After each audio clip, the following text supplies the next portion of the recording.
Alright guys, today we're going to tackle the midfield logo. Changing it's pretty easy.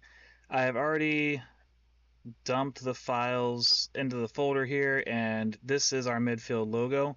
This one can get a little tricky because sometimes the midfield logo and your main logo are a little bit, or I'm sorry, they're the same. So if they're the same, sometimes you have to edit both of them to figure out which one is actually the midfield logo. But for Ohio State here, their midfield logo is this block O here, and their regular logo is right here. It's this block O with Ohio State right in front of it.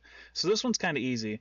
But all you need to do is grab the midfield logo, copy that, put it into your replacements folder, and there it is.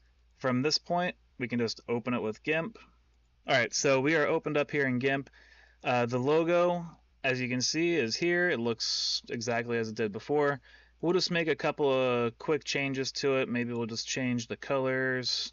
We'll make the white part red.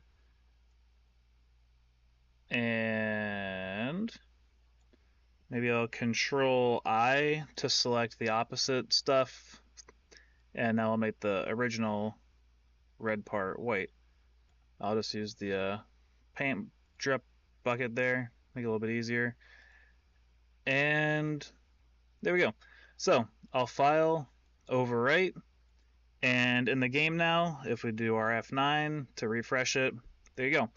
Now you can see that in the original version, you can sort of see the grass texture through the actual art file itself, and then in my version here, you can't see that anymore.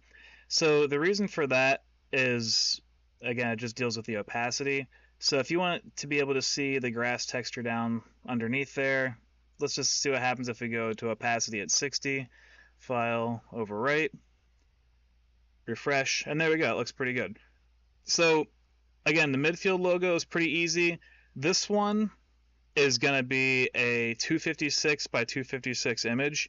Now, if you make any image that's a 1-to-1 ratio, so if your image is 512 by 512, you can easily plug that in here. As long as your image is 1-to-1 and you're taking over this 1-to-1 ratio here of the midfield logo, it'll fill in just fine. So if you want a higher resolution image, you can use bigger image sizes. But that's pretty much for the midfield logo.